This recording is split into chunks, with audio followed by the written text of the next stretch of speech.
All right, what's going on, guys? Welcome back to the Adobe Photoshop Masterclass course, bringing you from beginner all the way to intermediate. Let's get back to it. So we know we just created the document, and we know we had to do the brief, emphasis on the word brief, overview at the start. Now we have created the document, which means we have access to all the other sections that we know were blanked out before.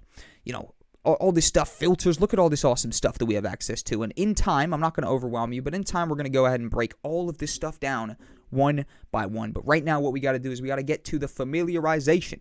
Let me walk you through the layout. This is our official introduction to the layout. So, the arguably one of the most important things that you're going to be using is going to be the toolbar. Now, the toolbar can be a little fiddly, but for the time being, because we are on the absolute default settings, the toolbar has been locked to the side over here. Very awesome, and this right here is pretty much one of the main things you're going to want to familiarize yourself with, because it is how you're going to be doing everything. As you see right here, I'm able to zoom in and out. This is because I'm currently selecting the zoom tool.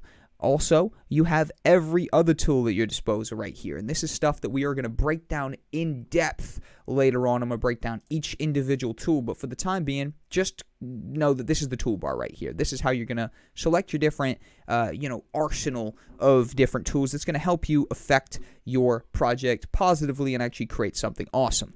Next up, you've got your navigation-based internal stuff. So you got your file, your edit, your image. We went over this stuff. However, the stuff we didn't get to go over was the stuff that was locked out. So first off, layer. You've got all your basic layer stuff here, all your basic layer properties, and you can actually go ahead and do some more advanced layer-based stuff here.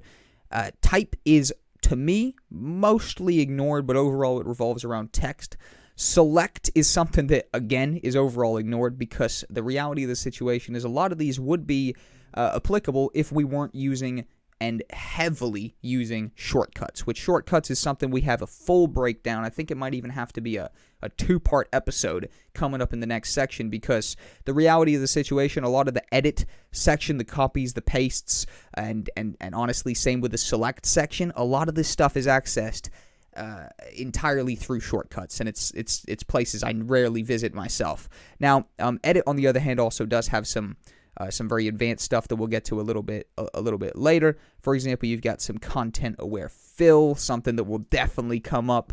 And overall, that right there is stuff that we'll get to in a little bit. Filters is going to be heavily used, and this right here is obviously how we're going to, or actually not obviously yet, but it will become obvious how we can actually take what I'm going to go ahead and call a more simple basic layer, and we can actually customize that, make it a little bit more advanced, and bring a little bit more out of it, essentially, using some of these filters right here.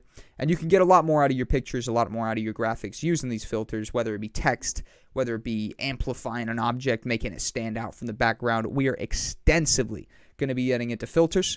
3D will come up as well, and of course view is something we more or less don't access too much, based on the simple fact that we are accessing that either through a tool, aka the zoom tool, or through shortcuts again. And window, we already went over. Essentially, you are, if anything disappears, simply go up here to workspace, reset the essentials, and also you can turn stuff on and off if you want. For example, timeline, you can bring that down here, and that we'll definitely be getting to next when we come into creating GIFs, creating animations, etc.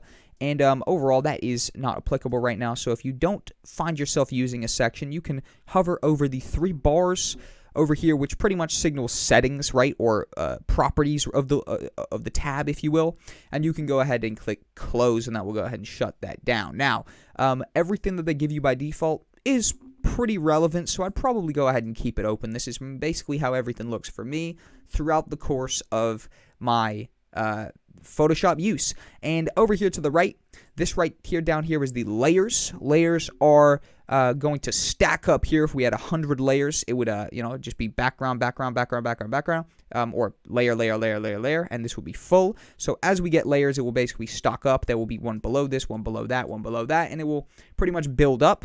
Also, layers have different effects and properties down here that we'll be extensively getting to, and they also have various different channels, paths, which is not too applicable right off the bat, adjustments, which we'll be getting to heavily, libraries, which is not too applicable throughout the course of a lot of stuff you're doing, learn, which is kind of I mean, if you have to navigate to learn, I really have not done my job correctly. So let's ignore it, learn. Up here's some color wheels, etc. Stuff we could choose. Stuff that will become more obvious later down the road. Understand it's there, but don't focus too much on it at the moment.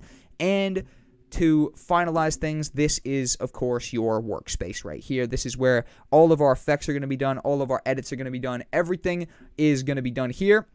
And it's going to display our final project, our final document after we've built up an extensive project. So that right there is the layout, a small introduction to the layout. Of course, right there, the real hands-on introduction to the layout comes by doing stuff so that the actual actions are ingrained into your mind, and that's exactly what I want to get cracking with as soon as possible. So without further ado, let's end up the introduction and let's get started with the course. Let's go.